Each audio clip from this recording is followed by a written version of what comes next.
What is going on, everybody? Welcome back to episode 118. I thought 218 for a minute. I'm a little ahead of myself here. Oh boy, what? 118.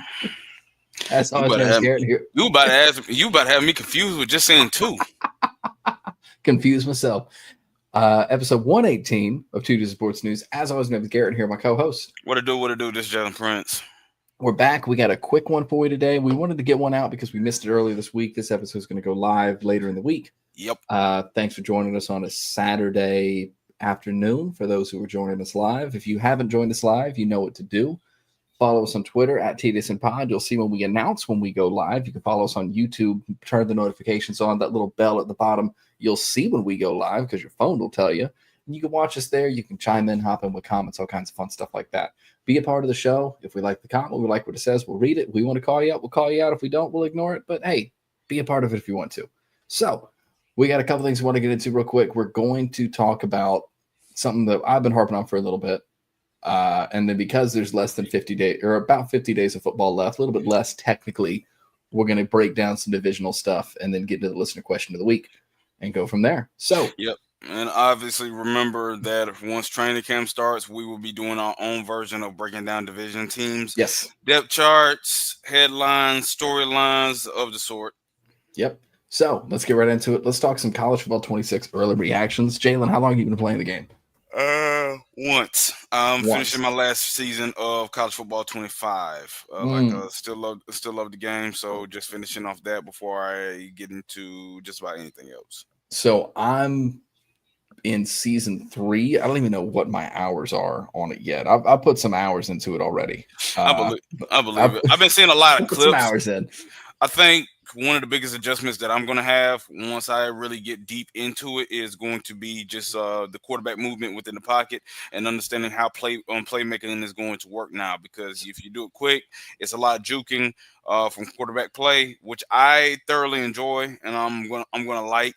But look, let me ask you this: are you a revamp guy or a placement and accuracy guy or a classic guy? Revamp all day. Yeah, I'm placement and accuracy. Like when it first got introduced and it finally got like put into the right perspective and I kept studying and monitoring and like learning, I started figuring it out very fast. So I'm placement and accuracy through and through. Yeah, no, revamp all day. So sorry, I'm trying to pull this up because I'm trying to get this figured out. We've got I'll pull up hours on that later. It's not that important. Yeah. I've definitely set some time into it, and it's there's some bugs. I'll be real, there's some bugs, but it's brand new. And I miss when games launched as a whole and they were new, but it is what it is. I mean, I'm still having fun. There's definitely been a couple times where I've benefited from these bugs where I'll have like a DB just automatically line up off sides. And I'm like, all right, well, that's on me. I'm taking this play yard and we're going to go. Yep. So it's only game just came out, still new. I like the customization of coaches. You mess with my playbook a little bit for Arizona, so I got to get that figured out. So I switched it up. I used Arizona's playbook last year. Absolutely loved it. I get that, but like the playbook should be adjustable. Unlike neither here nor there. No, sure. I'm not saying don't adjust the plays. I'm saying there's a couple plays that used to be in it that I can't find anymore. So I've had to switch up to different playbook and get all that figured out. So, which I mean that was the only learning curve I had. Was just finding which playbook I liked. So you said that you've been on the game for how long? I got it early release. So I've been on it for I did too. About 5 days now is how long I've had it. All right. So what would you say would have been some things that have been nerfed or should be nerfed? Hit stick got nerfed. What you mean? Players will just bounce off it now sometimes. So the hit stick got nerfed a little bit. And then the recruiting aspect for head coach absolutely got nerfed, because it was broken last year anyways. Slightly. Depends on who you are. It was, if you use it right, it was broken. So that's where I'm at with it. But they nerfed the recruiting thing, head coach, for a little bit to get those bonuses for extra hours and everything you have to make elite recruiter. I think I saw something on Twitter where somebody was pointing out there were about 7 teams that folks will spam repeatedly. One of them being South Carolina when it comes to like Lenore's, Lenore Sellers, Nick Harbor, Dylan Duke's Stewart. Playbook is broken in game. What the South Carolina? No, Duke's playbook is broken in game. How? In sim. That veer and shoot sim has been doing really, really good in game lately. I need to check that out. Yeah, the veer and shoot playbook's fun. I've been using the Clemson air raid a lot lately because it's got a lot of the plays that I like into it. I don't like that's not my favorite stack play, Okay. but that's whatever. We can get to that later. But I like it. I'm glad they did a better job as far as like with Georgia Southern. Still wish they would have Freedom's flight to the game. Yeah, On that standpoint. Not to mention, dog, they added new mascots and they didn't add Gus to the mix. not having So Gus in the mix is upsetting. yes. But anyway, but look, I'm just glad the game's here. I'll get heavy into it I'll get real into it once I get done with this last season of college football 25, because like this next recruiting class is not going to be that good. So I'm going off the right way. There you go. Irk is not in the hall. Gus is not in the game, and Yeah. that both need to be fixed. So, but that's Yes. just it on that.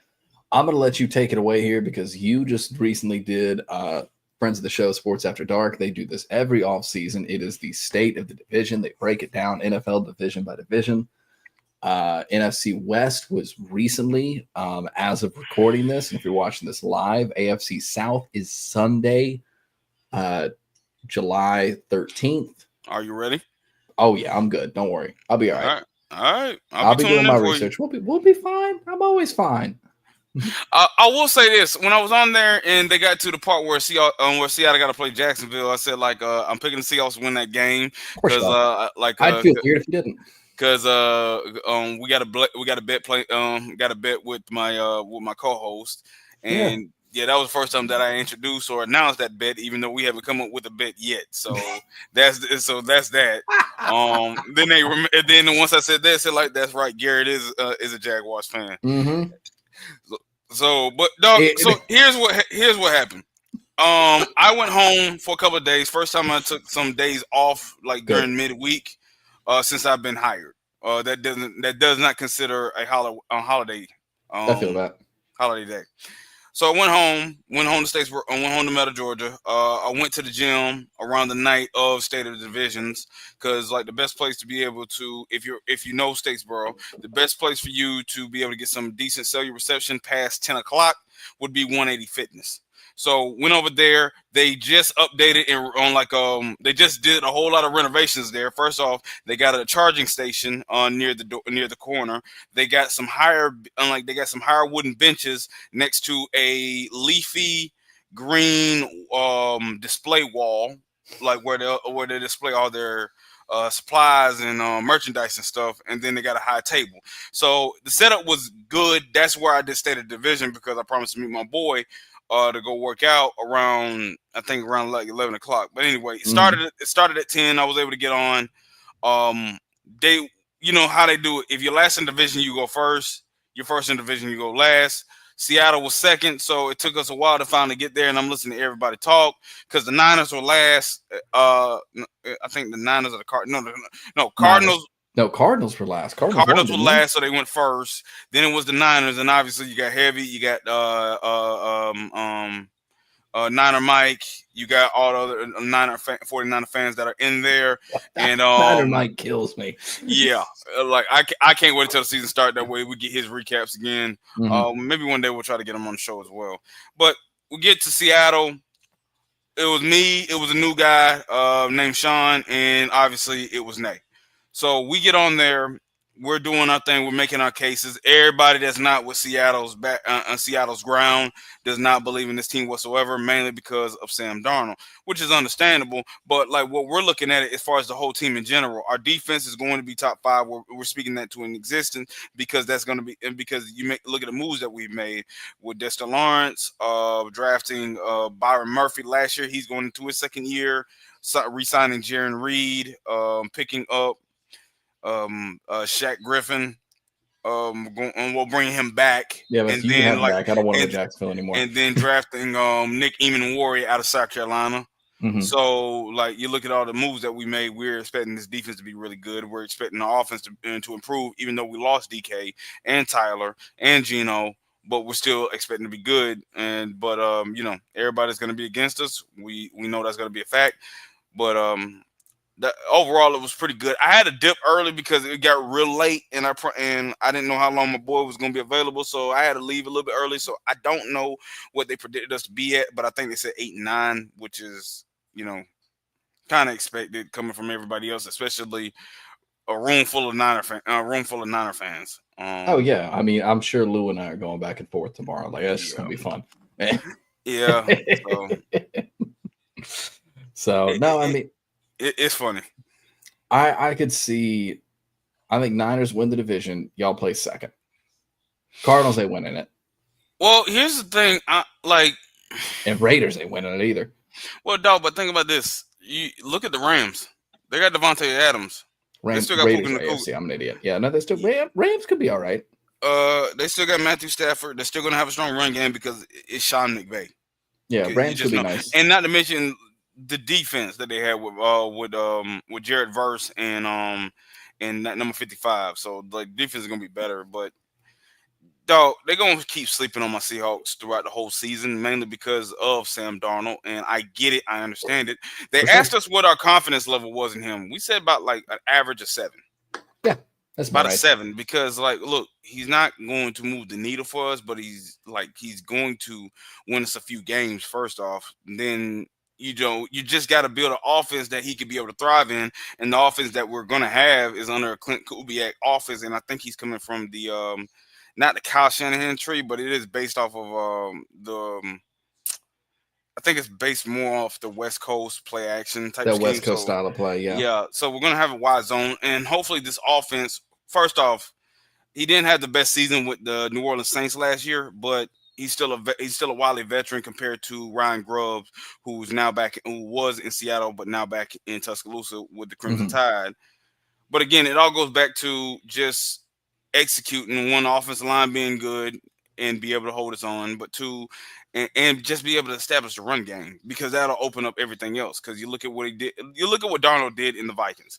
He had about 4,000 yards, I believe. I don't have the numbers pulled up on me right now, but he had a really good season. And heck, dog, he threw for over 250 yards against the Niners um last year with the Vikings. And yeah, they got Justin Jefferson. Yes, they have like Jordan Addison, Yeah. and they got Kevin O'Connell. But I don't think Clinton Kubiak's that bad of an OC. He's not Arthur Smith. Jackson Smith and Jigba had a breakout season last year. I think he's going to have a better season this year. And you just brought in Cooper Kupp, who is definitely coming in with a vendetta. So 4,043 total passing yards for Minnesota last season. there you go. And he had 200, and I think he had 246 against the Niners. I'd have to go look into And it. the Niners are going on uncertainty as well. But dog, like week 1, I said like Seattle's going to win week 1 because of week 1. There's no predicting anything when it comes to that. But is what it is. Yeah, no, for sure. And I mean, I already know I'm gonna catch some heat. I mean, I grew up in this fandom. I know how it ends. I know where it goes. I know we're the butt of a lot of jokes. We're gonna be fine. Yep. We got Travis. So for starters, I have to address apparently a rumor that they mentioned on one of the local radio stations in Jacksonville, saying how Trevor doesn't study film, which is stupid. There's also some guy who's saying he can't read a defense, which is stupid. Because I don't know if you watched him at Clemson, he did just fine. He did just fine. And then in the playoff push year, he did just fine. So the ability is not the problem. The talent around him wasn't super beneficial, but I mean, it was decent at times, but it could always be better. It ain't never been like it is now. We have two true number one receivers. BTJ is going to be an absolute stud again. He's going to be fine. Yep. Travis Hunter is going to primarily start on offense with packages on defense. There is something that I saw some moron, so he can't be in 2 rooms at the same time. Bro, you can schedule meetings at different times. It's not the end of the world. And then you just put in the extra work as time goes on. Right. Like you're making this way harder than it needs to be. Yeah. Like he'll be fine. Scheduling, if a scheduling conflict is the only thing that you are worried about on whether he's going to be successful or not, he's going to be fine. I'm not worried about it. We're going to be absolutely fine. Jags aren't going to be a problem. I could easily see us winning the division this year. I mean, because if you look at what Liam Cohen did for Tampa Bay's offense last year, you want to know, Jalen, do you know where Tampa Bay's offense faced in overall yards per game last year. I think it was in the top 5, I believe. Yes, top 3 in overall yards per game at 399.5. The only two teams ahead of him were Baltimore and Detroit. And I get it. We're not going to have enough time to be able to talk about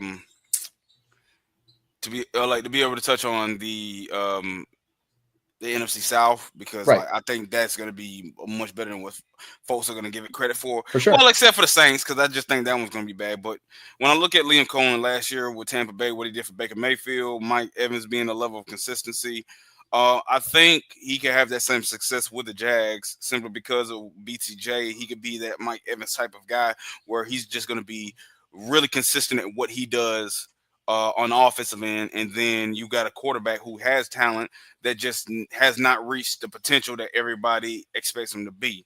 But it's going to be a matter of executing. However, Houston's in that division. Houston is in that division, but also Houston destroyed their offensive line this past offseason.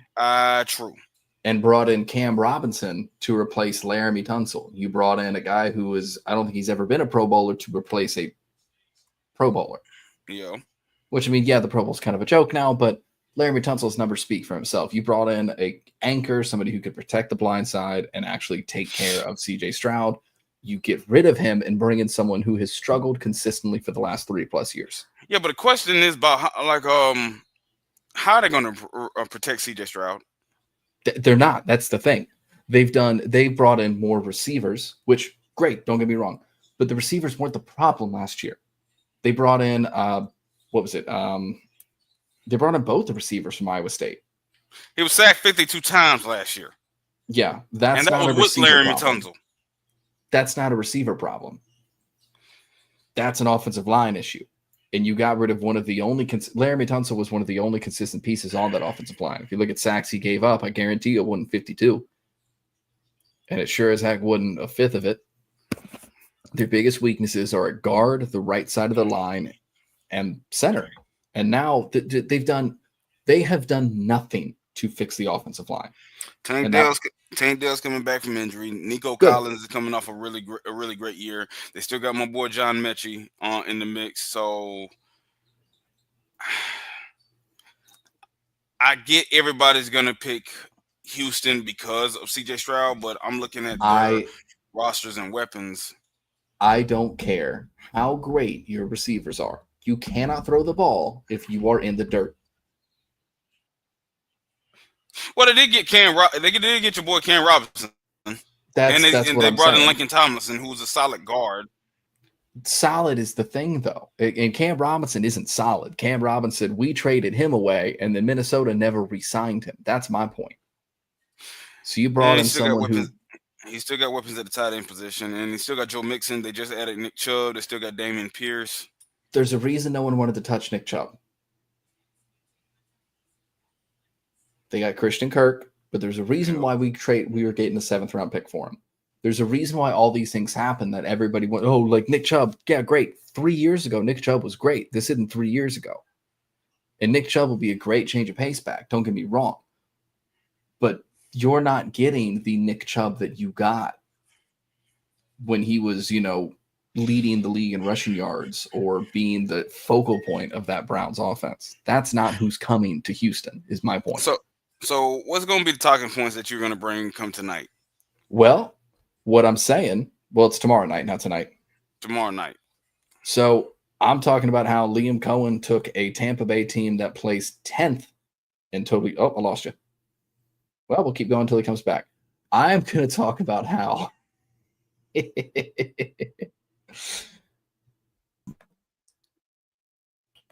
he's back.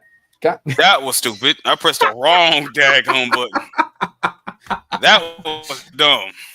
You're good. Don't worry about continue. it. So, my talking point, I waited till you got back. My main talking point is the fact that what a coach can actually do for a team when it comes on scheme versus, everything else.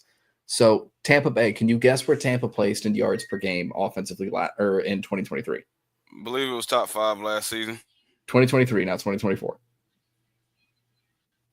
Okay. 10th. I don't know. They placed 10th in lowest. So they were the 10th worst team in offensive yards per game. In 1 year under Liam Cohen as the offensive coordinator, they went from 10th worst to 3rd best with dang near the same team. The biggest difference was Bucky Irving, which is a late round pick, which is great. Not to besmirch Bucky Irving. Love Bucky Irving. He's great. But you can't tell me that a coach does not affect the outcome of a team, does not affect the success of a team. We have a quarterback who has been sort of counted down and kind of, talked down towards. We have offensive weapons. We have Tank Bigsby. We have Travis Etienne. And we just got Bashal Tootin, which if you watch anything that he did in Virginia Tech, you'll know why I'm excited. We have Travis Hunter opposite of Brian Thomas Jr. and De'Ami Brown in the slot. You said Travis Hunter. You have who? Travis no, not Hunter. That. Oh, you talking about running back Bashal Tootin? Yeah, running back Bashal Tootin. We have Travis Hunter opposite of BTJ with De'Ami Brown in the slot. And Brenton Strange, the only thing I don't love was us getting rid of Evan Ingram.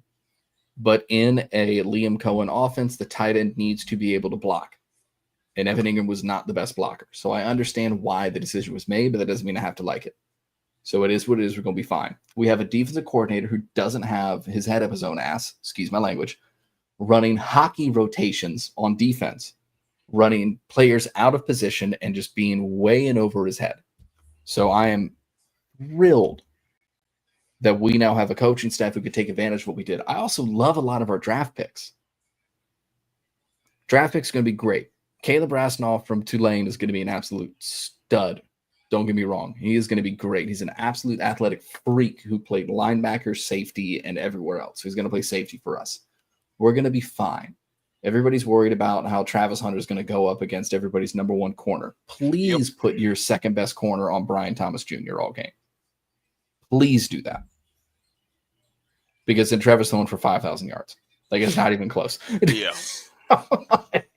This team is going to be so much better than they were last year. We'll see. We have competent coaches and GMs.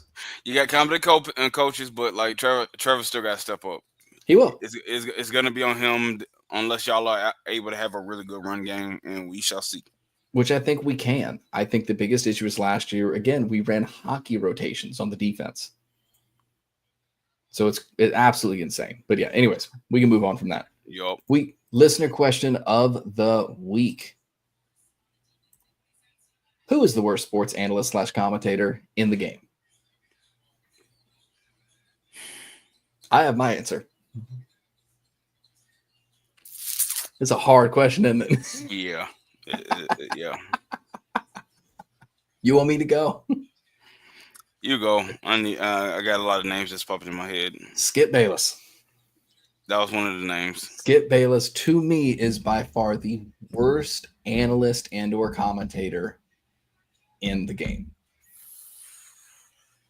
And I don't think too many people are going to disagree with me. If you don't have him as worst, you have him as top 3 worst. Skip Bayless is atrocious. What about you? What do you got? A lot of folks will say Stephen A. Smith. I can't do that because I look up to him, so that's just me. I don't think he's the worst though. I don't either. Can he be very flamboyant? Yes, for sure. Does he have wrong takes? Yeah, but who doesn't? But we all do. I thought about Nick Wright. But Nick Wright can also be hit or miss. Yes, he can be hit or miss. I don't think he's as vastly wrong at times. Like, can he exaggerate? Yeah, but at least he's honest about who he's biased for when it pertains to his Chiefs. So yeah. I could give him that. I can respect that. Sports analyst / commentator. Yeah, this one's tough. Thought about Colin Cowherd, but he just knows that he Cowherd. Yeah, Cowherd's a good one. He knows the business too much, so he knows exactly what to say and how to say it, and he doesn't apologize for it. But he does hold himself accountable as far as the stuff that's why he does Colin right, Colin wrong, and he can't admit when he's wrong. So, which I respect. Florio's pretty bad too. I won't say the worst. I would say Florio's bad. Craig Carton's also awful. Could go Perk. I could, but he doesn't. He doesn't know some things. He doesn't know a lot of things, so I'll give him that. Uh, Man, this one tough Mm-hmm. because I'm trying to use facts. I ain't trying to use opinion as far as like which ones I like least. That's why I went with Skip, because yes, it is an opinion, but also he's an absolute clown show.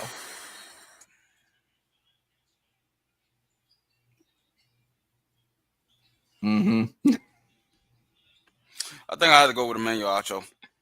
Oh, I think I have to go. I think I have to go with him. that's a good He's good. one. I would say this. He's good at hosting as far as setting certain stuff up. Some analogies are accurate, but I think Acho's a to good one. to me, there's a lot of things that he reaches on a lot of things Mm-hmm. he says. Especially, but he admits that he's biased on a lot of things. He's even when he says he's unbiased, he still throws some Yeah. shots. The issues with Kevin Durant that he's had over the years, um, heck, even recently, and Who he'll do you, find a way to milk it. And not yeah. to mention, we're not gonna ignore the thing with George. Nope. We're not gonna Nope. ignore the George Taylor situation. So No, we're not going to swing at it, but we'll, we'll yeah, we'll acknowledge it. We'll. I guess I go with him simply because there's just a lot of things that he is biased on. But what he does is he'll use some of it. He'll use a lot of his big words and how he talks, how he pronunciates, make it sound like he's a lot smarter than what he is. And I'm not gonna Yep. question the man's intelligence, but as far as the taste that he has can be outrageous. And then he'll just like use a lot of big words and try to use intelligence to make himself sound smarter than what he is. So follow up question: who's the best?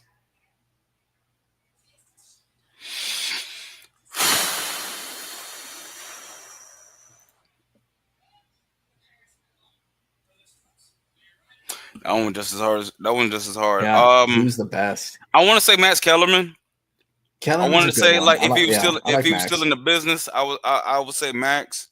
Max is a good one. We're talking about best at commentating, analyzing the game. I like Orlovsky. I was about to say him, and I've had some issues. Dan might be it. I've had some concerns and issues with him over the years, but like as far as really critiquing and giving dudes a chance, not to mention he came out and apologized to Jalen Hurts. He admitted that he was wrong about him because Mm-hmm. there was a lot of things and a lot of aspects that like get ignored when it comes to Jalen. So I could go him. I'm trying to think who else. Orlovsky's good. Kevin Harlan, I like. Kevin Harlan's a good yeah, he's a good announcer. He's more announcer than commentator though. That's the Yeah. thing. That's tough. Good one's tough. Who's really good at their job right now? Orlovsky, I like. Honestly, Greg Olson, I really like Greg Olson. I don't know why they got rid of him. Tom Or Brady. G-Reg. Tom Brady. Yeah, no, I understand, but like, give it to Romo instead of Olson. Yeah, but you're talking about two different networks. What I'm saying is, if I were one of the networks that had to get rid of Olson for Brady, I get what you're saying. if I were the other network, I would give it to Romo for Olson. I get what you're saying. Olson was good. Cause we gotta go. Who was the best? Chad, help me out, man. Like I need, like right now, who's the best commentator and analyst in the game right now? I think Orlovsky might be up there. Man, this one's tough. Yeah, I'll go Dan. I'll go Dan Orlovsky. It's Orlovsky or Fitz. It's Yeah, Orlovsky or Fitz. I'll go Orlovsky. Okay, yeah, I'm with you on that. I'll go him. I actually scratch that. Romo let me does take. I'll say analyst. I would go analyst. I would go.